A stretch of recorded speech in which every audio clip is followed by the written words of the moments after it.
వేజరింగ్ agreement. మరి వేజరింగ్ agreement అంటే ఏంటి? ఓకే, సింపుల్ గా మీరు బెట్టింగ్ అగ్రిమెంట్ అని కూడా పిలుచుకోవచ్చు. ఓకే, మరి వేజరింగ్ అగ్రిమెంట్ అని పిలవాలి అంటే కొన్ని ఎసెన్షియల్స్ ఉండాలి. What are those essentials? What are the essentials that are required to call an agreement as wagering agreement? సరే, బెట్టింగ్ అంటున్నారు కాబట్టి ఒక బెట్టింగ్ అగ్రిమెంటే ఎగ్జాంపుల్ గా తీసుకుని ఆ ఎసెన్షియల్స్ ఏంటో పాయింట్అవుట్ చేద్దాం. సో బెట్టింగ్ దేని మీద వేద్దాం? IPL. Okay, CSK versus Mumbai Indians. ఆర్సీబీయా? వాళ్ళు కప్పు కొట్టే పనిలో బిజీగా ఉన్నారు, వీళ్ళు లాస్ట్ పొజిషన్ కోసం బిజీగా ఉన్నారు. అవసరమా? Okay, CSK versus Mumbai. General గా సిఎస్కే వర్సెస్ ముంబై మ్యాచ్ లో ముంబై ఎక్కువ గెలిచింది, కానీ లాస్ట్ టైం సిఎస్కే గెలిచింది. సో ఇప్పుడు ఇద్దరి మధ్య పోటాపోటీ ఉందన్నమాట. సో అందరూ ఎలా డివైడ్ అయిపోయారంటే, ధోని ఫ్యాన్స్ అందరూ సిఎస్కే, రోహిత్ శర్మ ఫ్యాన్స్ అందరూ ముంబై ఇండియన్స్, విరాట్ కోహ్లీ ఫ్యాన్స్ అందరూ చూస్తూ అలా ఎంటర్టైన్మెంట్ అని చెప్పి ఫీల్ అవుతున్నారు అనమాట. ఇప్పుడు ఏమైందంటే ధోని ఫ్యాన్స్ కి అలాగే రోహిత్ ఫ్యాన్స్ కి గొడవ అయింది. ధోని ఫ్యాన్స్ ఏమంటారంటే ఈ మ్యాచ్ నమ్దే అంటారు, రోహిత్ ఫ్యాన్స్ ఏమంటారంటే ఈ మ్యాచ్ నమ్దే అంటారు. నమ్దే అంటే ఈ మ్యాచ్ మనదే. ఓకే, మరి ఇప్పుడు వీళ్ళు ఏం చేశారంటే బెట్టింగ్ అగ్రిమెంట్ లోకి ఎంటర్ అయ్యారు. ఏంటా బెట్టింగ్ అగ్రిమెంట్ అంటే, సిఎస్కే ఓడిపోతే ధోని ఫ్యాన్స్ 10 lakh రూపీస్ ఇస్తాను అన్నారు. అప్పుడు రోహిత్ ఫ్యాన్స్ కూడా చూస్తూ ఊరుకుంటారా? సో వాళ్ళు కూడా పెట్టేశారు ఏమని, ముంబై ఓడిపోతే ఆ 10 lakhs ఏదో మేమే ఇస్తాము అని చెప్పి. ఇప్పుడు చెప్పండి, దీన్ని నేను బెట్టింగ్ అగ్రిమెంట్ అని పిలవచ్చా? ఎస్. ఈ బెట్టింగ్ అగ్రిమెంట్ ని వేజరింగ్ అని పిలవచ్చా? ఎస్. మరి దీన్ని బట్టి మనం ఎసెన్షియల్స్ ని గ్యాదర్ చేద్దాం. ఓకే, ఇందులో ప్రామిస్ టు పే మనీ ఉందా? So that is the first essential, promise to pay money. Sir money ఇవ్వాలా సార్, తీసుకొచ్చిన హౌస్ నేను బెట్టింగ్ లో పెట్టకూడదా? పెట్టొచ్చు. Promise to pay money or money's worth. అంటే మీరు బెట్టింగ్ లో ఏం పెట్టచ్చు? మనీ పెట్టచ్చు, ప్రాపర్టీ కూడా పెట్టచ్చు. వీళ్ళు ఏం పెట్టారు? మనీ పెట్టారు. ఒక ఎసెన్షియల్ వచ్చేసింది. నెక్స్ట్ ఎసెన్షియల్ ఏంటి? మరి ఇక్కడ వీళ్ళు మనీ ఇస్తారని ప్రామిస్ చేశారు కదా, ఆ మనీ ఎప్పుడు ఇస్తారు? It is dependent upon uncertain event which may happen, May not happen. So ఎవరైనా బల్ల గుద్దు చెప్పగలరా సిఎస్కేనే గెలిచిద్దని? ధోని ఫ్యాన్స్ చెప్తారు. ఎవరైనా బల్ల గుద్దు చెప్పగలరా ముంబై గెలిచిద్దని? రోహిత్ ఫ్యాన్స్ చెప్తారు. బట్ రియాలిటీ ఏంటి అంటే ఎవరు ప్రెడిక్ట్ చేయలేరు, ఎవరు ప్రెడిక్ట్ చేయలేరు. సో సిఎస్కే గెలవచ్చు, ముంబై గెలవచ్చు, ఎవరైనా గెలవచ్చు. సో మరి ఎవరైనా గెలవచ్చు అంటే దాన్ని నేను అన్సర్టైన్ ఈవెంట్ అని పిలవచ్చా? Which may happen or may not happen పిలవచ్చు అలాగా? ఎస్. సో ఈ ప్రామిస్ అనేది దేని మీద డిపెండ్ అయి ఉండాలి? It must be dependent on uncertain event which may happen or may not happen. Next one parties ఇద్దరు విన్ ఆర్ లాస్ సిచ్యుయేషన్ లో ఉండాలి. అంటే దాని మీనింగ్ ఏంటి? అయితే ధోని ఫ్యాన్స్ గెలవాలి, లేకపోతే రోహిత్ ఫ్యాన్స్ గెలవాలి. ఇద్దరు విన్ అయ్యే పొజిషన్ లో మాత్రం ఉండకూడదు. ఇద్దరు విన్ అయ్యే పొజిషన్ లో ఉంటే అది బెట్టింగ్ ఎలా అవుతుంది? అవ్వదు కదా. సరే మ్యాచ్ టై అయితే సూపర్ ఓవర్ పెడతారు, అది కూడా టై అయితే ఇంకో సూపర్ ఓవర్ పెడతారు, అది కూడా టై అయితే నెంబర్ ఆఫ్ బౌండరీస్ ఏదో రూల్ ఉంటుంది కదా, అది అప్లై చేస్తారు. సో ఏదో రకంగా రిజల్ట్ అయితే బయట తీస్తారుగా. సార్ వర్షం పడింది సార్, డక్వర్త్ లూయిస్. మ్యాచ్ పడకముందే వర్షం పడితే మనం ఏం చేయలేము అనుకోండి. సో నార్మల్గా అయితే రిజల్ట్ అయితే ఖచ్చితంగా వస్తుంది కదా. అంటే ఇప్పుడు సిఎస్కే విన్ అయితే ధోని ఫ్యాన్స్ విన్ అవుతారు, రోహిత్ ఫ్యాన్స్ ఓడిపోతారు. ఎంఐ విన్ అయితే రోహిత్ ఫ్యాన్స్ విన్ అవుతారు, ధోని ఫ్యాన్స్ లూజ్ అవుతారు. అంటే ఒక పార్టీ విన్ అయితే ఇంకో పార్టీ లూజ్ అవ్వాల్సిందే, ఒక పార్టీ లూజ్ అవుతే ఇంకో పార్టీ విన్ అవ్వాల్సిందే. అంటే ఇద్దరికి విన్ విన్ సిచ్యువేషన్ ఉంటుందా? నో. ఏం సిచ్యువేషన్ ఉంటుంది? Win or loss situation. So wagering agreement లో ఖచ్చితంగా ఏముండాలి? విన్ ఆర్ లాస్ సిచ్యువేషన్ ఉండాలి. అది ఆర్సీబీ అనుకోండి, ఆల్వేస్ లాస్ సిచ్యువేషన్, అది పక్కన పెట్టేసేయండి. సో ఆరంభం అద్భుతంగా ఉంటుంది, బట్ ఫినిషింగ్ మాత్రం మాట్లాడుకోవడమే బెటర్.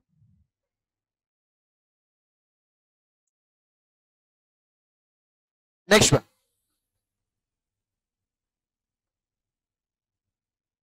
అందరూ చూడండి బోర్డు వైపు. So promise to pay money or money's forth. తర్వాత ఆ ప్రామిస్ అనేది అన్సర్టెన్ ఈవెంట్ మీద డిపెండ్ అవ్వాలి. అలాగే parties win or loss situation లో ఉండాలి. అలాగే పార్టీస్ యొక్క మెయిన్ ఇంటెన్షన్ బెట్ మనీ అయి ఉండాలి. సార్ వీళ్ళందరూ ఫ్యాన్స్ కదా, సో ఇక్కడ సిఎస్కే గెలవాలని వీళ్ళు, ముంబై గెలవాలని వీళ్ళు, మరి ఇద్దరు కోరుకుంటారు కదా, మరి వీళ్ళ ఇంటెన్షన్ మీరు బెట్ మనీ అని ఎలా చెప్తున్నారు? నిజంగా మ్యాచ్ ని ఎంజాయ్ చేయాలి అనుకుంటే ఇద్దరు కలిసి చూస్తారు మ్యాచ్ ని, అంతేగాని ఇలా కొట్టుకుని బెట్లు వేసుకోరుగా. ఇలా బెట్లు వేసుకున్నారంటే వాళ్ళ యొక్క మెయిన్ ఇంటెన్షన్ ఏంటి? Only on money. మరి అలా ఇంటెన్షన్ ఓన్లీ ఆన్ మనీ ఉంటే అదేమవుతుంది? వేజరింగ్ అగ్రిమెంట్ అవుతుంది. దానికి బెస్ట్ ఎగ్జాంపుల్ ఏంటంటే, ఈ బిల్డింగ్ నాదే అనుకుందాం. ఈ బిల్డింగ్ మీద నేను ఫైర్ ఇన్సూరెన్స్ పాలసీ తీసుకున్నాను. ఏం తీసుకున్నాను? Fire insurance policy. సో ఇప్పుడు ఏమైనా ఫైర్ యాక్షన్ జరిగి ఏమైనా లాస్ వస్తే ఆ లాస్ ని ఇప్పుడు ఇన్సూరెన్స్ కంపెనీ ఏం చేస్తుంది? ఇండెమ్నిఫై చేస్తుంది బై పేయింగ్ కాంపన్సేషన్.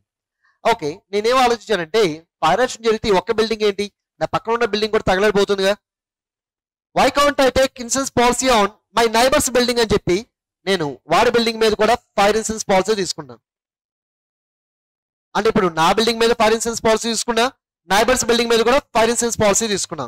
మరి చెప్పండి, ఈ రెండిట్లో ఏది వ్యాలిడ్, ఏది వాయిడ్? సో ఓన్ ప్రాపర్టీ మీద తీసుకున్న fire insurance policy valid, others property మీద తీసుకున్న fire insurance policy void. Sir ఎందుకు సార్? ఎందుకు అంటే, నేను ఫైర్ ఇన్సూరెన్స్ పాలసీ తీసుకున్నప్పటికీ నా బిల్డింగ్కి ఏమైనా జరగాలి అని కోరుకుంటానా? అస్సలు కోరుకోను. నా బిల్డింగ్కి ఏం జరగకూడదనే అనుకుంటా. ఇన్ కేసు జరిగితే డబ్బులు రావాలి అనుకుంటా, అంతే. జరిగితే రావాలనుకుంటాను కానీ జరగాలని కోరుకోనుగా. అదే పక్క బిల్డింగ్ మీద నేను ఫైర్ ఇన్సూరెన్స్ పాలసీ తీసుకుంటే అది ఎప్పుడు పడిపోతుందా, ఎప్పుడు ఫైర్ యాక్సిడెంట్ వస్తుందా అని వెయిట్ చేస్తూ ఉంటాను. ఒకళ్ళు రాకపోతే కొన్ని రోజులకి నేనే వెళ్ళి ఏదో ఒక ఫైర్ అంటే చేస్తాను, అవునా కదా? అంటే ఇక్కడ నా యొక్క ఇంట్రెస్ట్ అనేది దేని మీద ఉంది? నా బిల్డింగ్ మీద నేను పాలసీ తీసుకున్నప్పుడు నా బిల్డింగ్ మీద ఎక్కువ ఇంట్రెస్ట్ ఉంది. బట్ అదర్స్ బిల్డింగ్ మీద నేను పాలసీ తీసుకున్నప్పుడు దాని మీద ఎక్కువ ఇంట్రెస్ట్ ఉంది. దేని మీద? మనీ మీద. సో ఎప్పుడు ఆ బిల్డింగ్ లో ఫైర్ యాక్సిడెంట్ వస్తుందా, నాకు ఎప్పుడు క్లైమ్ వస్తుందా అని చెప్పి నేను ఆలోచిస్తూ ఉంటాను. అంటే నా యొక్క మైండ్ అనేది కేవలం మనీ గురించి ఆలోచిస్తుంది. మరి అలా మనీ గురించి ఆలోచిస్తే can I call this fire insurance policy as wagering agreement? Yes. అందుకే మీరు ఇలా అదర్స్ బిల్డింగ్స్ మీద, అదర్స్ ప్రాపర్టీ మీద ఇన్సూరెన్స్ పాలసీ తీసుకుంటే దే ఆర్ ఇన్వాలిడ్. అవి చెల్లవు. ఇన్సూరెన్స్ కంపెనీ కూడా క్లైమ్ పే చేయదు, ఎందుకంటే అవి వాయిడ్, వేజరింగ్ అగ్రిమెంట్ కాబట్టి. సో ఇంట్రెస్ట్ అనేది కేవలం దేని మీద ఉండాలి? Only on bet money, but not on anything else. Next ఇంకేమైనా కావాలా? ఎస్. ఏంటి అంటే, ఈ అన్సర్టెన్ ఈవెంట్ ఉంది కదా, అంటే ఈ మ్యాచ్ లో ఎవరు విన్ అవుతారు, ఈ అన్సర్టెన్ ఈవెంట్ మీద ఎవరికి కంట్రోల్ ఉండకూడదు. సో అన్సర్టెన్ ఈవెంట్ మీద ఎవరికి ఏముండకూడదు? కంట్రోల్ ఉండకూడదు. ఒక కంట్రోల్ ఉంటే ఏమవుతుంది? కంట్రోల్ ఉంటే ఏమవుతుంది? Say for example, Virat Kohli next ball 4 కొడతాడు అని చెప్పి నేను బెట్ వేశాను. ఎవరితోనో తెలుసా? అనుష్క శర్మతో. ఇప్పుడు అనుష్క శర్మ ఏం చేసిందంటే, ఖచ్చితంగా 4 కొట్టడు అని చెప్పింది. నేను 4 కొడతాడు అన్నాను. సరే బెట్టా అన్నాను. బెట్ అంది. ఎంత అంటే 10 lakhs. ఓకే, ఇప్పుడు నా బెట్టింగ్ ఏంటి? విరాట్ కోహ్లీ 4 కొడితే నాకు 10 lakhs, 4 కొట్టకపోతే అనుష్క శర్మకి 10 lakhs. వెంటనే అనుష్క శర్మ విరాట్ కోహ్లీకి ఫోన్ చేసి, నెక్స్ట్ బాల్ అవుట్ అవుతావా, అవుట్ అవ్వా? అంత సీరియస్ గా ఇంట్లో నుంచి ఫోన్ వచ్చినప్పుడు ఏమవుతుంది? అవుట్ అయిపోతాడు. ఇప్పుడు చెప్పండి, ఈజ్ ఇట్ ఎ వేజరింగ్ అగ్రిమెంట్? ఇంకా చెప్పాలంటే చీటింగ్. ఇది వేజరింగ్ అవ్వదు. మరి వేజరింగ్ అవ్వాలి అంటే అన్సర్టెన్ ఈవెంట్ మీద ఎవరికైనా కంట్రోల్ ఉండాలా? ఎవరికి కంట్రోల్ ఉండకూడదు. ఎవరికి కంట్రోల్ లేనప్పుడే అది వేజరింగ్ అవుతుంది. కంట్రోల్ ఉంటే it will become cheating. Sir, Anushka Sharma అసలు విరాట్ కోహ్లీకి ఎలా కాల్ చేస్తుంది? స్ట్రాటజిక్ టైమ్అవుట్ ఉంటుంది కదా, నాట్ అలౌడ్ కదా. ఇంతవరకు అలౌ చేసేవాళ్ళు, ఇప్పుడు అలౌ చేయట్లా. ఊరికే అన్నాను, ఎవరు హట్ అవ్వమాకండి. సో మళ్ళీ ఎవరైనా వచ్చి, సార్ మా మనోభావాలు దెబ్బతిన్నాయి, 10 కోట్లు తెచ్చుకుందాం, డామేజ్ పే చేయండి అని చెప్పి ఎవరు అడగద్దు.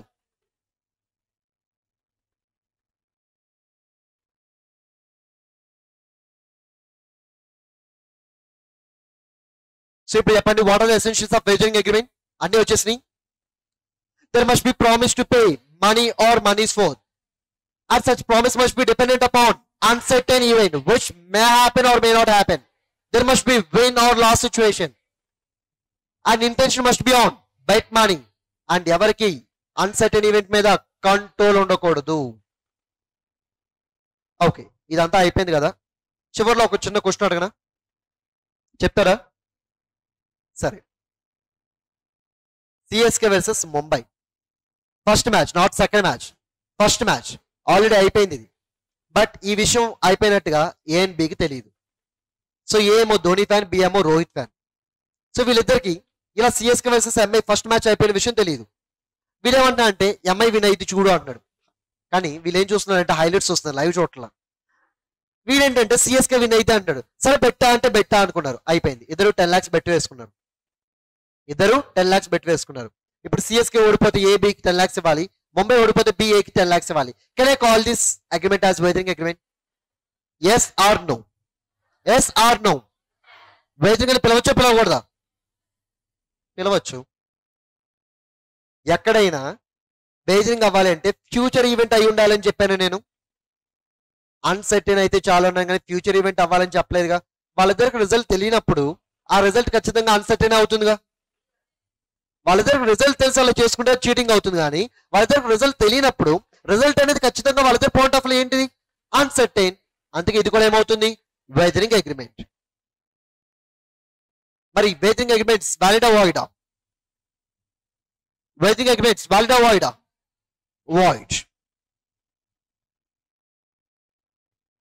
నెక్స్ట్ వన్, కొన్ని ట్రాన్సాక్షన్స్ చెప్తాను, అవి వేజరా కాదా అని చెప్పి మీరు డిసైడ్ చేయండి. అంటే వ్యాలిడా వాయిడా మీరు డిసైడ్ చేయండి.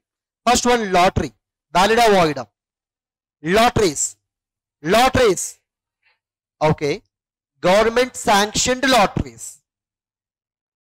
గవర్నమెంట్ శాంక్షన్ లాటరీస్ ఏదైతే ఏముంది, ఏదైనా వాయిడే. సో గవర్నమెంట్ శాంక్షన్ అయినా నాన్ గవర్నమెంట్ అయినా whatever it may be, lotteries are always illegal and void. So రెండు చల్లవన్నమాట. ఓకే, గుర్తుపెట్టుకోండి. First point, lotteries are always void whether it is sanctioned by government or not. Next one, games. So games లో man of the match ఉంటుంది కదా, అలా man of the match ఇస్తాను అన్నారు, లేకపోతే విన్నర్ కి డబ్బులు ఇస్తాను అన్నారు. నథింగ్ బట్ గేమ్ కండక్ట్ చేసి ఎవరైతే విన్ అవుతారో వాళ్ళకి డబ్బులు ఇస్తామన్నారు. Now say, is it valid or void? Game లో గెలవండి డబ్బులు ఇస్తామని చెప్పారు, వ్యాలిడా వాయిడా? వ్యాలిడా వాయిడా? ప్యాకెట్ అయితే, బొమ్మ బొరుసు అయితే వేస్తారు కదా, అది కూడా బొమ్మ బొరుసు మీద కూడా బెట్టింగ్లు వేసుకుంటారు. ఓకే, మరి అలాంటి గేమ్స్ అయితే, క్రికెట్ అయితే. సో అందుకే మనం ఇక్కడ గేమ్స్ ని క్లాసిఫై చేయాలి. Games based on skill, games based on chance. So chance అంటే ఏంటి? Luck. So luck based games అంటారు. సో వాటిలో మీరు పార్టిసిపేట్ చేసి ఏదైనా అమౌంట్ తీసుకుంటాను అంటే it is void, always void, there is no doubt in it. మరి గేమ్ ఆఫ్ స్కిల్ అయితే వ్యాలిడే, కానీ up to 10,000 up to 1,000 rupees అయితేనే వ్యాలిడ్. మోర్ దెన్ 1,000 ఉంటే, మోర్ దెన్ 1,000 ఉంటే వాయిడ్. సార్ అదేంటి సార్, మన ఎస్ఆర్హెచ్ ఫ్రాంచైజ్ లో ఉమ్రాన్ మాలిక్ అని ఒక బౌలర్ ఉన్నాడు, ప్రతి మ్యాచ్ లో 153, 154 స్పీడ్ వేస్తున్నాడు అని చెప్పి, ఫాస్టెస్ట్ బౌలర్ అని చెప్పి ప్రతి మ్యాచ్ కి 1 lakh ఇస్తున్నారు. మరి అది వ్యాలిడా వాయిడా? వ్యాలిడా వాయిడా? నార్మల్గా వాయిడే, గిఫ్ట్. అది గిఫ్ట్ ఇస్తాను అన్నప్పుడు ఇట్ ఈస్ వాయిడ్. గిఫ్ట్ ఇచ్చేస్తే అది వ్యాలిడ్. ఆ 1 lakh ఇస్తాను అని చెప్పి ఇవ్వలేదు అనుకోండి, ఏం కాదు. బట్ ఆ 1 lakh వన్స్ వాడి అకౌంట్ లోకి ట్రాన్స్ఫర్ చేసేస్తే it will become valid contract as a completed gift. But 1,000 or 1,000 కన్నా బిలో ఉన్నప్పుడు మాత్రం they will become enforceable. So ఇప్పుడు చెప్పండి, గేమ్ ఆఫ్ ఛాన్స్ అయితే వ్యాలిడా వాయిడా? Always void, irrespect of amount. Game of skill అయితే 1,000 ఆర్ బిలో 1,000 అయితే వ్యాలిడ్. మోర్ దెన్ 1,000 ఉంటే అది గిఫ్ట్ అవుతుంది, ఇస్తే వ్యాలిడ్, ఇంకా ఇవ్వకపోతే వాయిడ్. బట్ మీరు ఎగ్జామ్ లో ఏం రాయాలంటే up to 1,000 is valid, more than 1,000 is void అని రాయండి. Next third one, insurance policy. ఇప్పుడు ఆల్రెడీ మనం డిస్కస్ చేసాం. మన ప్రాపర్టీ మీద మనం ఇన్సూరెన్స్ పాలసీ తీసుకుంటే వ్యాలిడ్, అదర్స్ ప్రాపర్టీ మీద ఇన్సూరెన్స్ పాలసీ తీసుకుంటే void. Next one, okay, horse race transactions. So వీటిలో బెట్టింగ్ చేసుకోవడం ఉంటుంది, as well as winner of the horse race కి ప్రైజ్ మనీ ఇవ్వడం కూడా ఉంటుంది. సో రెండు ఉంటాయి. సో బెట్ చేసి విన్ అవ్వచ్చు, పార్టిసిపేట్ చేసి విన్ అవ్వచ్చు. మరి ఏది వ్యాలిడ్, ఏది వాయిడ్? బెట్టింగ్ చేయడం వ్యాలిడ్, పార్టిసిపేట్ చేసి విన్ అవటం వ్యాలిడ్. ఎందుకంటే హార్స్ రేసెస్ లో betting is legal. Horse races లో betting is legal. So legal కాబట్టి అక్కడ బెట్టింగ్ చేసినా అది ఏమవుతుంది, వ్యాలిడే. అలాగే దాంట్లో పార్టిసిపేట్ చేసి విన్ అయ్యే వాళ్ళకి డబ్బులు ఇవ్వడం కూడా వ్యాలిడే. కాకపోతే లా చెప్పే ఒక రిక్వైర్మెంట్ ఏంటంటే కనీసం పే చేసే అమౌంట్ మోర్ దాన్ 500 ఉండాలి. More than or equal to 500 ఉండాలి. అంటే అట్లీస్ట్ 500 రూపీస్ ఉండాలి. అప్పుడు కోర్టు ఎన్ఫోర్స్ చేస్తుంది. అది బెట్ మనీ అయినా ప్రైజ్ మనీ అయినా ఎంత ఉండాలి, at least 500. Next fifth one chit funds. So దీని గురించి మనం చాలానే డిస్కస్ చేయొచ్చు, బట్ మనకు అంత టైం లేదు కాబట్టి chit funds are always valid అని గుర్తుపెట్టుకోండి. Chit funds are always valid అంటే మనం పాడే చీటీ పాటలు ఉంటాయి కదా, సో వాటిని మనం ఇక్కడ చిట్ ఫండ్స్ అంటాం. And chit funds are always valid. అక్కడ కూడా లక్ ఫ్యాక్టర్ ఉంటుంది, బట్ అయినప్పటికీ మనం ఎలా ట్రీట్ చేయాలి, దాన్ని వ్యాలిడ్ గానే ట్రీట్ చేయాలి. నెక్స్ట్ వన్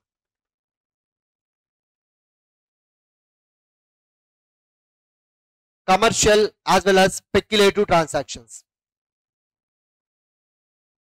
సో మరి వీటి పొజిషన్ ఏంటి, అసలు ఇంతకీ కమర్షియల్ అంటే ఏంటి, స్పెక్యులేటివ్ అంటే ఏంటి? సే ఫర్ ఎగ్జాంపుల్ నేను 3 months తర్వాత గోల్డ్ పర్చేస్ చేస్తాను అని చెప్పి ఇప్పుడే కాంట్రాక్ట్ లోకి ఎంటర్ అయ్యాను. దానికి ప్రైస్ కూడా ఫిక్స్ చేసేసుకున్నాను ₹5 lakhs.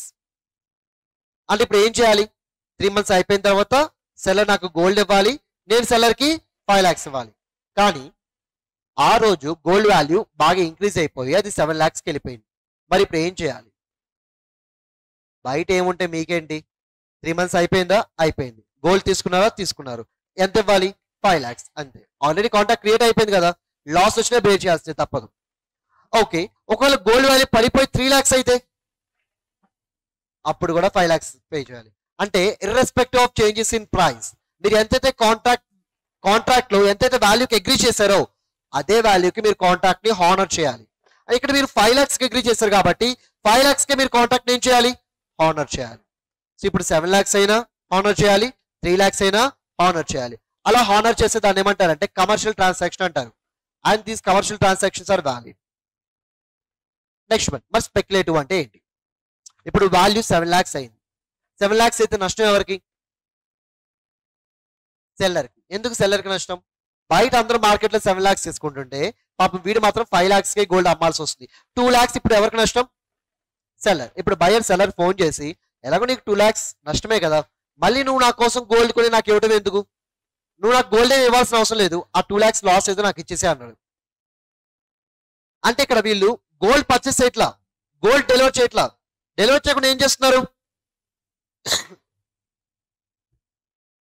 Difference in contract value and market వాల్యూని క్లైమ్ చేసుకుంటారు. అలా క్లైమ్ చేసుకుంటే దాన్ని ఏమంటారు, స్పెక్యులేటివ్ అంటారు. సార్ మరి వాట్ అబౌట్ 3 lakhs? 3 lakhs అయితే లాస్ ఎవరికి, బయ్యర్కి. ఇప్పుడు సెల్లర్ ఫోన్ చేసి ఈసారి నీకు లాస్ వచ్చిందిగా, ఆ 2 lakhs ఏదో ఇచ్చేసాయి, మళ్ళీ నేను నీకు గోల్డ్ కొని అమ్మను అన్నాడు. అంటే అక్కడ వాళ్ళ యొక్క ఇంటెన్షన్ కాంట్రాక్ట్ ని పెర్ఫార్మ్ చేద్దామనా, లేకపోతే స్పెక్యులేషన్స్ ని ఎంజాయ్ చేద్దామనా? సో అందుకే వాటిని మనం ఏం పిలవాలి, స్పెక్యులేటివ్ ట్రాన్సాక్షన్స్. అవన్నీ వేజర్ కిందకి వస్తాయి. So they are void. So ఇంకేమైనా ఉన్నాయా? ఓకే, ఆల్మోస్ట్ అన్ని కవర్ అయిపోయింది. So by this we completed void agreements.